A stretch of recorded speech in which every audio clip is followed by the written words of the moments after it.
শোল মাছটা বরাবরই আমার খুব পছন্দ।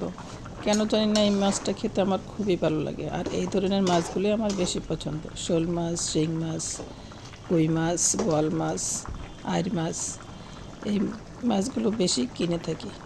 আর এই শীতের দিনে শোল মাছের কথা আর কি বলবো, দেখলেই শুধু কিনতে ইচ্ছে করে। আর এই মাছটা সবচেয়ে বেস্ট লাগে আমার কাছে নতুন আলু দিয়ে রান্না।